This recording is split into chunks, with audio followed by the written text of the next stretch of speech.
안녕하세요. 예스유학 줄리엣 컨설턴트입니다.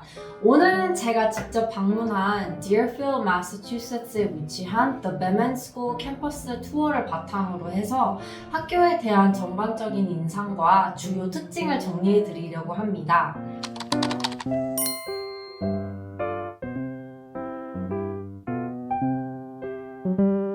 영상에서 보이시는 것처럼 제가 방문을 했을 때는 가을이었는데요.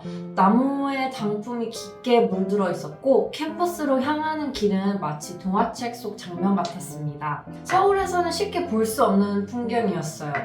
조용하고 넓고 그리고 이상하게 마음이 편해지는 드라이브였습니다. 학교 앞에 도착하는 순간 여기서 아이들이 자라면 어떤 모습일까? 그 생각이 제일 먼저 들었습니다. 캠퍼스에 도착하면 가장 먼저 눈에 띄는 거는 Bement House 그리고 Barton House이었는데요. 제가 가장 먼저 들어간 곳은 Barton House, 입학처가 있는 건물입니다. 문을 열고 들어갔을 때 느낀 거는 굉장히 따뜻하고 집 같은 분위기였는데요. 보통 입학처라고 하면 조금 긴장이 되는 공간이잖아요. 그런데 여기는 평가받는 자리보다는 환영받는 자리 같았습니다. 그래서 부모님들과 학생들이 이곳에서 인터뷰를 보는구나 라고 생각을 했습니다. 처음 만나는 학교 얼굴이 이렇게 부드럽다는 건 참 중요하다고 느꼈는데요. 베멘트의 아주 독특한 점은 바로 Deerfield Academy와 파트너십입니다. 베멘트는 Deerfield와 매우 가까운 위치에 있고 걸으면 5분 정도 안 되는 거리에 위치하고 있는데요. 학생들은 Deerfield의 수영장과 체육시설을 같이 이용합니다. 그래서 저는 이 부분이 굉장히 전략적이라고 느꼈습니다. 작은 학교의 따뜻함과 그리고 대형 명문 시니어 보딩의 인프라를 동시에 경험하는 구조이기 때문입니다. 캠퍼스를 보면 나오는 곳이 The Barn, Fine Arts Wing입니다. 이곳은 정말 활기가 넘치는 공간이었는데요. 하루에 200명 이상의 학생들이 예술 활동에 참여하게 됩니다. 음악, 미술, 드라마, 새학기 내내 깊게 배울 수 있도록 자기 표현을 연습하고 매주 금요일 아침 모든 학생이 모여 자신의 예술적 재능을 나누는 모닝 미팅이 금요일마다 열립니다. 이제 놀이터를 지나 조금 더 걸어가면 Polk Building, 정식 명칭으로는 Claggett McLennan Library가 나옵니다. 제가 이 건물에 섰을 때 여기 머물고 싶다라는 생각이 먼저 들었습니다. 이곳은 단순히 도서관만 있는 공간이 아니고 같은 건물 안에서 전용 댄스 스튜디오가 있고 그리고 컴퓨터 랩 그리고 메이커 스페이스까지 함께 있습니다. 그리고 그 안쪽에는 Grace Bement Reading Room이라고 룸이 따로 있는데요. 편안한 쿠션과 열린 구조의 공간, 학생과 교사가 함께 책을 읽고 조용히 생각을 할 수 있고 그리고 자연스럽게 토론을 하는 곳입니다. 아이에게 독서 습관을 만들어주고 싶다면 이 공간이 얼마나 중요하신지 아시죠? 제가 이 건물에서 느낀 가장 큰 인상은 이거였습니다. 여기서 배움이 한 방향이 아니구나. 학문, 기술, 예술의 하나의 공간이 안에서 다 연결이 되어 있습니다. 특히 주니어 보딩 학생에게는 이런 통합적인 학습 환경이 굉장히 중요합니다. 다음은 Bement House. 다이닝 홀에는 아침, 점심, 그리고 저녁에 패밀리 스타일로 제공을 하고 있습니다. 최근에는 김치랑 밥솥도 추가되었다고 하는데요. 이 작은 배려가 국제 학생들에게는 얼마나 큰 위로가 될지 저는 너무 잘 알고 있습니다. 키스리지 빌딩은 6학년부터 9학년까지 어퍼스쿨 학생들이 사용하는 공간입니다. 전체 학생 수는 약 120명 정도로 규모가 크지 않아 더욱 밀도 있는 환경을 만들어주고 있습니다. 아침이 되면 학생들이 이 공간에 모이고 선생님이 중요한 공지사항을 전달하고 하루의 방향을 함께 정리하며 같이 가족처럼 시작을 하게 됩니다. 이 작은 루틴이 공동체의 의식을 만들어주는 느낌이었습니다. 건물 안에서는 각 학생들을 위한 cubicles, cubies라고 하죠. 가 마련되어 있어 개인 물품을 정리할 수 있고 스스로의 관리하는 습관을 자연스럽게 배웁니다. 작은 구조지만 자립심을 기르는데 도움이 되는 디테일이라고 느꼈습니다. 수업은 평균 10명에서 12명의 스몰 사이즈로 진행이 되고 있고 교실 구조는 과목에 따라 다릅니다. 수학 수업에서는 그룹 데스크로 협업을 유도하고 영어와 역사 수업에서는 하트네스 스타일로 둘러앉아 토론을 합니다.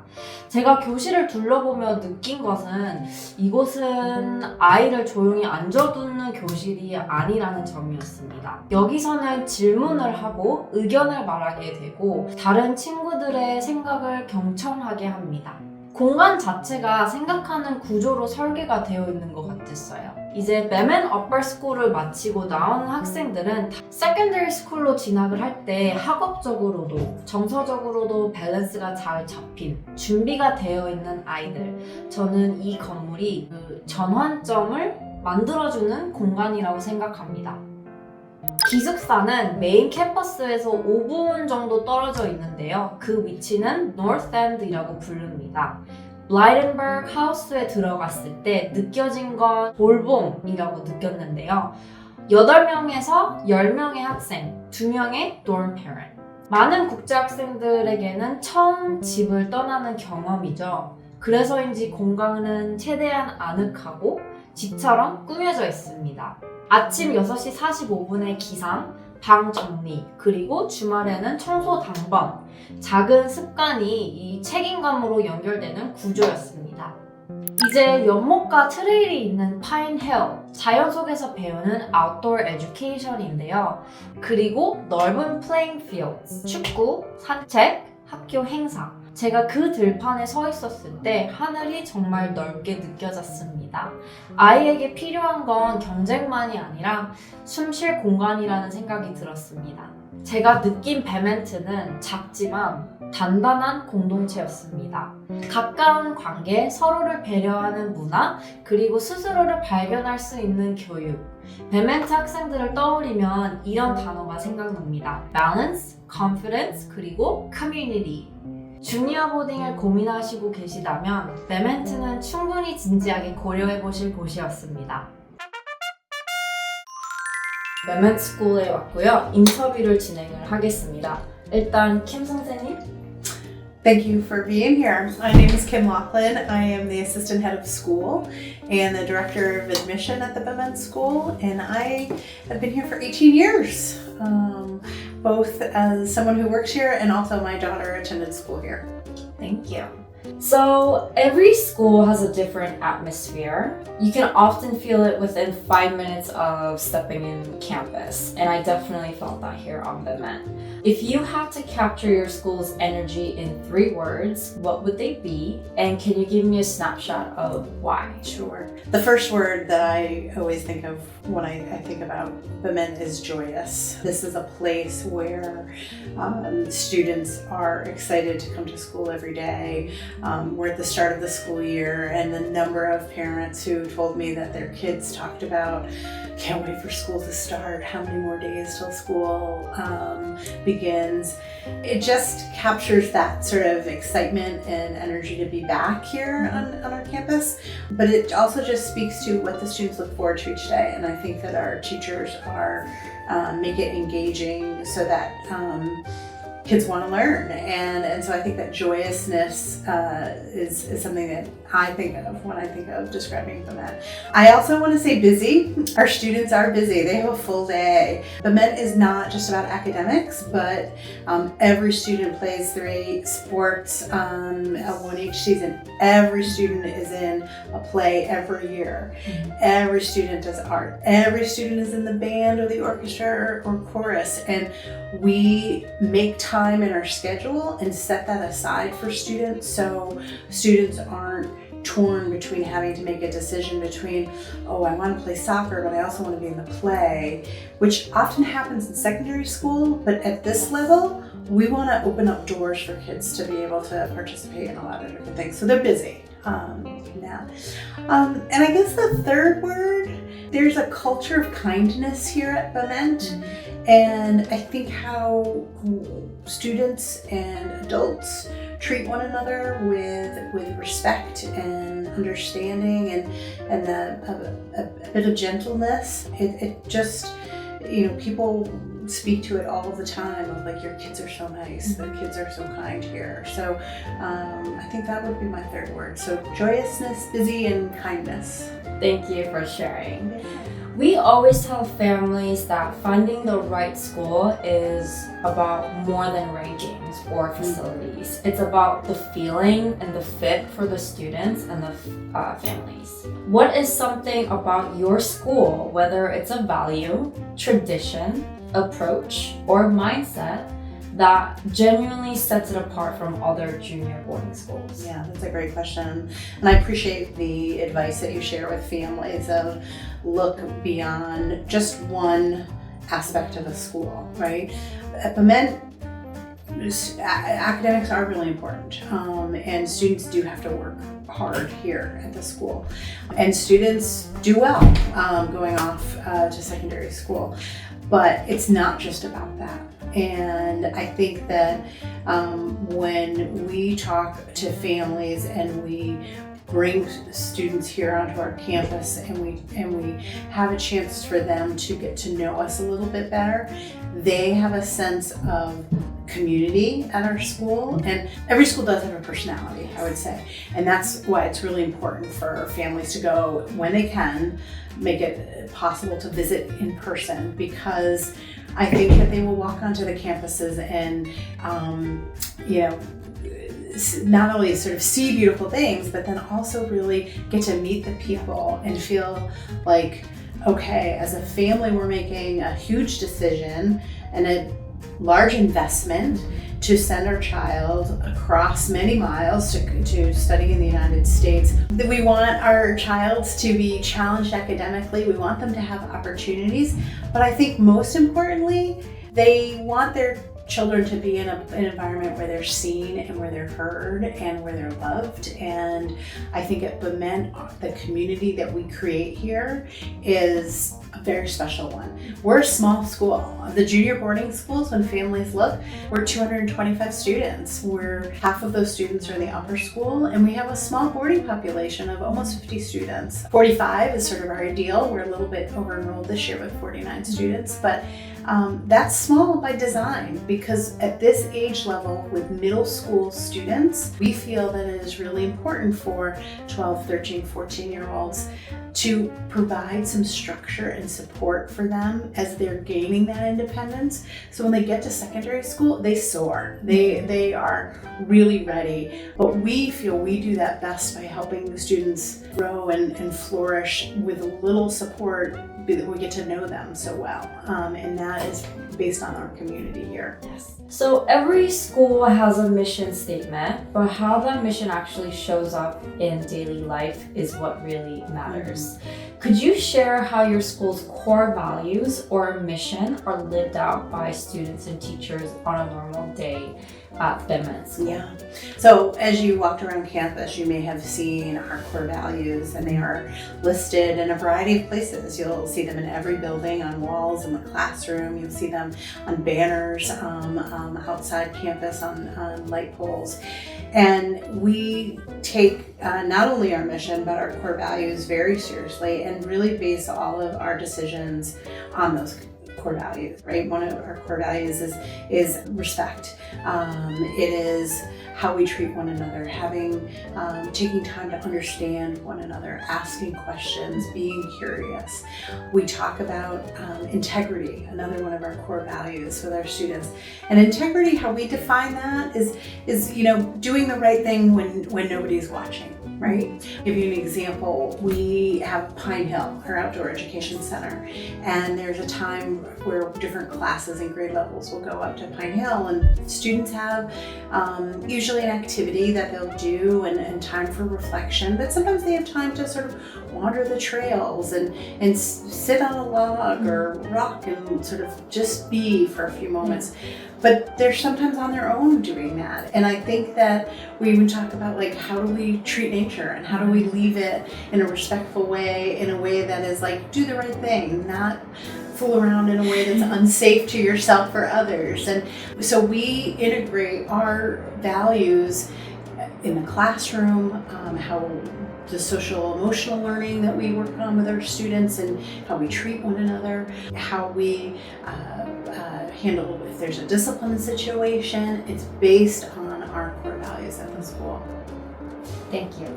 For many of our families, this is their child's first time living away from home. Could you walk us through a typical weekend here, and what kind of activities or traditions do students look forward to? Sure. So we're a boarding school that goes to school Monday through Friday in terms of academic classes. We're not a school that has classes on Saturdays, but we do have study time on Saturdays and Sundays. That is a dedicated supervised study time for students. But on the weekends, we want to take advantage of the variety of things in our area. Again, as I mentioned, we have a small boarding population. Our dorms are at the most 10 students each. So it gives us that flexibility that, you know, a small group, we can take the whole dorm together in one car, sit at one table, go out to dinner together, or take a van and go to Target together, whatever we may do. What I would share is that we also ask the students what kinds of things that they're interested in doing. So often, like a Friday night might be, I'd love to go to Target or go out to eat or maybe go to a movie. Saturday is going to be sort of our bigger event. That might be going someplace for the day, maybe going to Boston. Maybe it's going hiking and picking apples in a local orchard and then coming back to the dorm. We like to do dorm competitions, so the students might have an apple pie contest of which dorm can bake the best apple pie. We live in an area that we're surrounded by the 5 colleges, so UMass, Amherst College, Smith College, Mount Holyoke, and Hampshire are all local to us. So that is exciting for our kids because we're kind of near college town, so there's lots of restaurants. We can go to different college athletic games. There's a beautiful art museum and botanical gardens at Smith College. There's an American history, there's a history museum at Amherst College and a planetarium. So we take advantage of all of those things. And then we're 2 hours from Boston, 2 hours from the beach for different activities. We also make time on the weekends that there is supervised but unstructured time, right? And we do feel it's really important that kids have an opportunity to like figure out what you're going to do, you know, have that play time. And that might be read a book, it might be tossing a ball outside, playing soccer, playing tennis, going for a bike ride. Maybe it is using some of their tech time to call home or talk to a friend. But we have some of that time built into the schedule as well on the weekends. So food is such a central part of daily life, Yes. and for many students, it's a comfort and a cultural bridge. How would you describe the dining experience at Bement? Are there any food traditions, themed meals, or fun quirks that make it unique? Yeah. So food is really important, right? The importance of sitting together and breaking bread. We have, I think this is our 2nd year using dining services Flick, and the kids love it because they've done a really good job. Yeah. And the food is good. I think one of the things that has been nice is that our food service takes into consideration that we have students from all over the world. So you'll see on our salad bar a selection of things like we'll have kimchi, we'll have rice at every meal, we'll always have fresh fruit available at every meal for the students. I think one tradition that is really important is that we have a sit-down meal for lunch every day. And we are a school that sticks with that tradition. We're a school that assigns seating at lunch, so you're not always sitting with the same person, and really gives that opportunity for students to meet new people and meet new teachers, because at each table there's a faculty member at the head of the table. So it might be your math teacher, but it also might be a history teacher but that you don't have yet, and so you get an opportunity to know them. And I think most importantly, the adults in our community knows every student here. And that a lot of that can take place over meals. One really fun tradition and special tradition we look forward to is that we do celebrate the Lunar New Year in the winter, and it's a big banquet that our students and parents look forward to of supporting. So sometimes our families have come from Korea, come from China, come from Taiwan, come from Hong Kong, and to be here with their kids to celebrate that time, because our kids are in school generally during the Lunar New Year time. So if families are able to be here, and then they often join in the banquet. That is such a special moment. I've heard that at some junior boarding schools, students are involved in dining hall jobs, dorm roles, or small leadership responsibilities. What kind of responsibilities do students take on here? And what personal growth do you see come out of those roles? And how do your international students find their own way to thrive here at Bement? Yeah. So a couple of things there. I think we don't have a formal jobs program. You'll often find that at a secondary school level. But students do have responsibilities. So for instance, in the dormitory, students, all of our students have the responsibility to keep their rooms neat. They take turns cleaning and organizing maybe the student lounge area. We do have a full cleaning staff who comes in and cleans bathrooms and things like that, so we're not asking students to do that, but we are asking them to wash their dishes if they're going to make a snack and things like that. In terms of leadership opportunities, we do want to provide chances for all of our students. And that might be being a captain of a sports team. It might be running for an office for student council, whether often a ninth grader is the president and vice president, but we'll have class representatives in sixth grade and seventh grade and eighth grade. We have a variety of affinity groups, and we have ASHA, which is our Asian Student Alliance Club. And so there's some leadership opportunities there for students to do that. We also have students who will do things like have a specific interest in something, like maybe it's building rockets, marching band a couple years ago, maybe it's writing, and they might work with a faculty member to create something called an elective. And in the fall and in the spring, we have time during the week. It's usually once a week, maybe it ends up being probably 7 or 8 times a term, where students spend a chunk of time with other groups of students. They sign up for an elective that they're interested in doing, and they're led by a faculty member, but sometimes they're co-led by a student, or has been designed with a student and a teacher working together. So I think there's lots of opportunities for students, particularly in our 9th grade, for those leadership opportunities. Meeting with visitors on campus, with guests. We have our Blue Key program, which is for tour guides and helping out in the admissions office. I think, specifically for international students, all students have the opportunity to try out for these things and to be put themselves out there as leaders. In terms of their general, I think the second part of your question, it was like, how do they adjust maybe or fit into life at the school? Yes. I think it's really important that, we at Bement, we have had international students almost the entire 100-year history of our school. We're celebrating 100 years this year. The school was founded in 1925, so it's a big year for us. And we've had international students for many of those years. And it's part of our mission to have a multicultural community. And so it's important to us to have international students here on our campus. Supporting those students so that they feel comfortable is an important part of our advisor program. But it's an important part of just helping all students make that adjustment. I think for some of our international students, this is their first time away from home.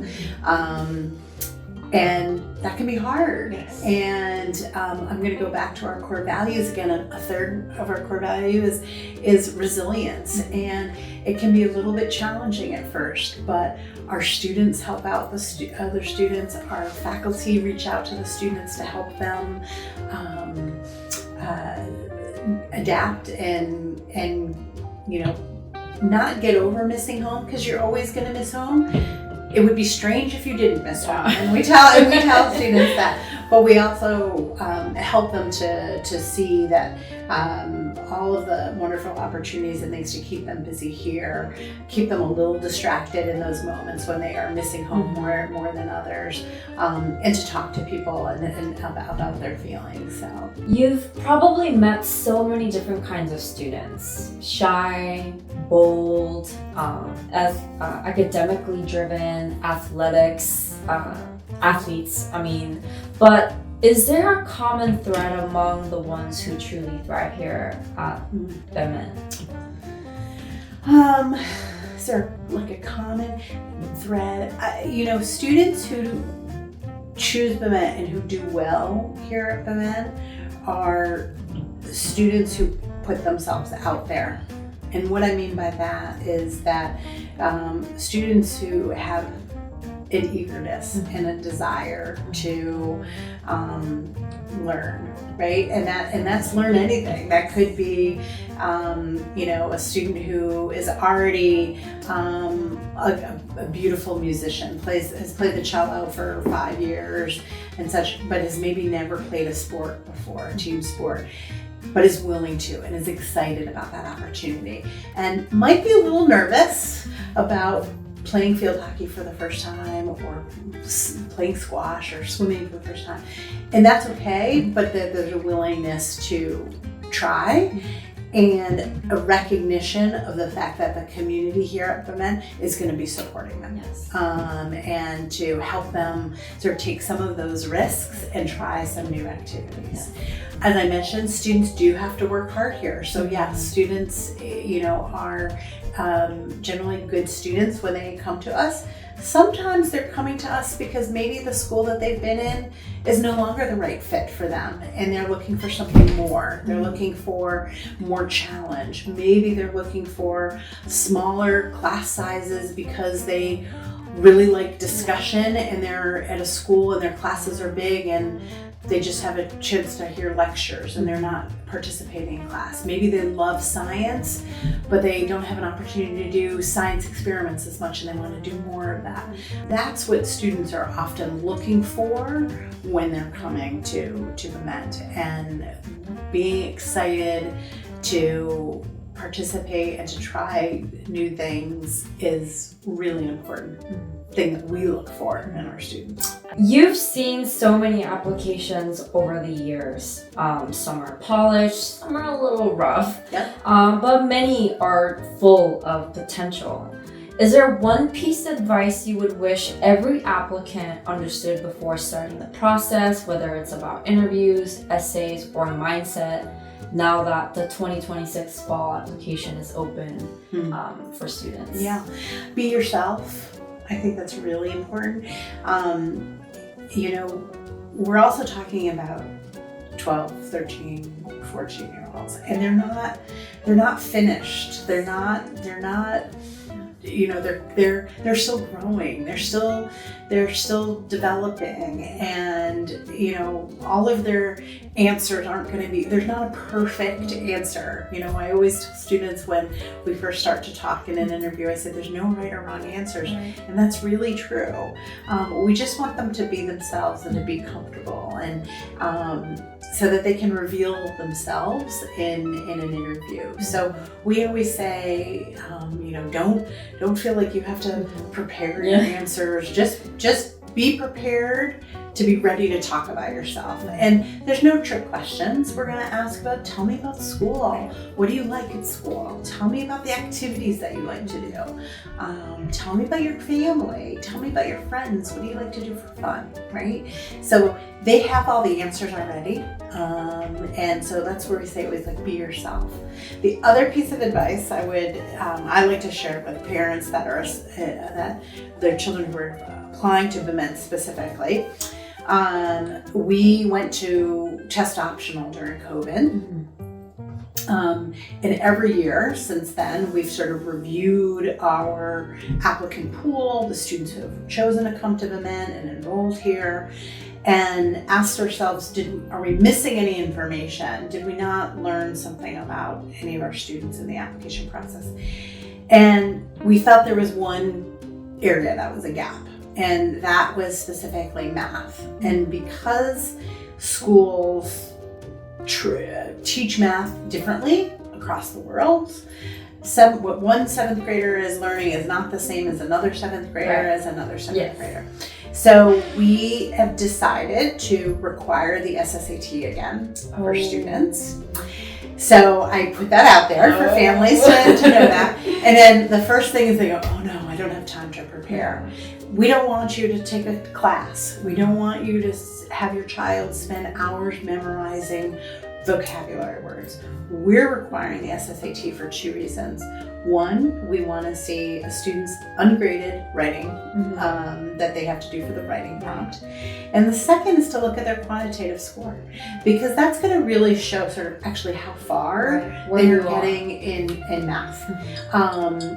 It's a better description than sometimes we're not as familiar with the school where a student is coming from or what that level, even if it's described on a teacher recommendation, the math SSAT is giving us a little bit more information. So we're not even really looking at the reading comp and the verbal section. It's just specifically for those two things. So that's why I put that caveat in for families when I say the SSAT is required, but please do not panic that you haven't taken an SSAT prep class or they're not ready for it. They are ready. They can take it, and it's okay. Thank you so much for clarifying that. I think that was very important for the Korean families to know, because once they hear the SSATs, they're like, I know. oh no, we're not prepared. Right. So thank you. We know how powerful it is for Korean families to meet you or the admissions team in person, whether it's at a fair, whether it's a seminar or a school visit, or even a one-on-one meeting. Are there any upcoming plans for you and your team to visit Korea this year or next year? We, yes, we're planning to travel to Korea. We're probably planning to travel just to Seoul. We historically traveled in June, but after COVID, Korea was sort of the first country to open up, and we were able to say, we hadn't been traveling in several years. We're gonna go. Let's go. Let's go, exactly. And we missed being there. This year, we have a lot going on this fall. As I mentioned, we're turning 100 and we have our celebration. So we're going to push our travel to Seoul into the spring term. And the reason why we're hoping to do that, or planning to do that, is that in the spring, for our new families, they will have enrolled at that point for fall of 26. We look forward to welcoming them in person, introducing them to our current Korean families, maybe some of our alumni that we get to see when we travel at that time. And then we'll also plan to have an event, an information session for families with their children or just parents, however they would like to do, as they're getting started and thinking about the process for them the fall of 27, or maybe even further down the line. Sometimes we see families with smaller children saying, we think we want to do this, we're not sure when, but let me start to get some information. And it's never too early to start to just gather information. So we welcome families to come to that. So we will be planning to do that. Once we have our dates firm, I will be sure to let you know. Correct.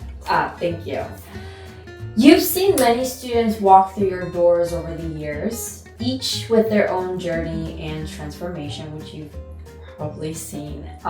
Is there a student story, personal memory, or a moment that has stayed with you? Something that captures the heart of Bement? One of our Korean students, we just heard our head of school was down at Lewis Chafee this past weekend for a football game. One of our alums who's from Korea, he's in his sophomore year there, and he sought out our head of school and to say hello and just to see how he's doing, and that is really special, because I feel like the connections that students make with the adults here and with each other, they're always connected to Bement. It's a tough time. Middle school is not easy, and so much growth happens during that time that I just think about that over time, seeing so many kids sort of find their voices, discover, you know, a sport that they never had played before, and suddenly they're, you know, leading the charge, and they're going to be the team captain at their high school team, and maybe play college, who knows, but just discover something that they didn't even realize that was about themselves. I had a parent tell me, you know, a couple of years ago, and this has stuck with me, and I've heard similar stories over the years, but this one parent said, you know, my child said that while they were at Bement, it's the only time that they felt like that they could be themselves.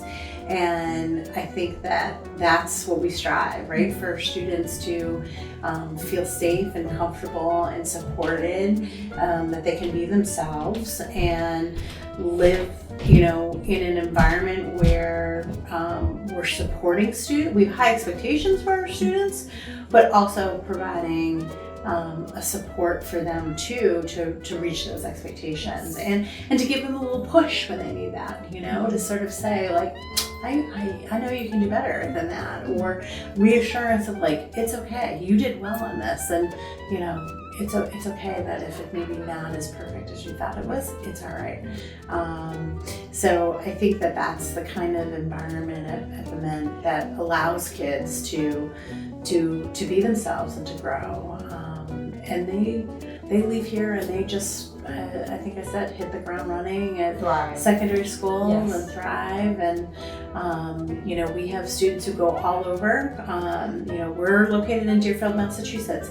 I know families know that we're across the street from Deerfield Academy. Yeah. We use their athletic facilities. But Deerfield's not the goal. It's not the goal for every student. It's not the right school for every student. Wonderful, but it's not the right school for every student. And it's really important to us that we help students when we know Bement has been such a good match for our student. We want to help them find the next match where they can just continue on this path. So we have kids who go to, and specifically our Korean students have gone on to, I mentioned Loomis. Most recently, I think the schools where our kids have gone to are Loomis, Exeter. Wow. We have 2 at Exeter right now. We have 2 at Petty, Lawrenceville, Westminster, Blair. Yeah, so it's great schools, and they're different. You know, they're not all the same, and I think that, you know, our families have learned too, and that it isn't just about rank, and it's not just about sort of who's got the nicest whatever, but it's where's the school going to be where my child's going to be happy, right? Where their interests match, and that they're going to thrive. Yeah. The best fit for their children. Yeah. Thank you for sharing that with us. Before we do wrap up, is there anything else you'd like to share with the Korean parents, especially for those who are, you know, researching boarding schools and considering Bement School? We have a long history of having Korean students here at Bement, and we value that. I think this year we have, I think we have 8 or 9 students from Korea, and we feel, I was talking with one of our Korean dads the other day about our travels, and I said, you know, I can't wait to get back to visit Seoul, and I said, because that's our Bement family there, and so I think that something that I would love our Korean families to know, of that they're not only choosing a school for their child, or their child is choosing a school for themselves. It is a community that they will become a part of, and a larger family. And I see connections and friendships that are made between the parents and the kids that go beyond their time here at Bement. So it's a special place. I do hope that families take time to learn more about us. We love to have families come and visit us in person. I think to see the school and see the specialness of it, and to ask the questions. There's no silly questions out there. This is a big decision that families are making. But I think for families to think about what do they value as a family, and how what they value as a family, does it match with what the school values, and to ask that at every school that they visit. Thank you. And that's it. Thank you so much for taking the time to see me. Sure. And Bye.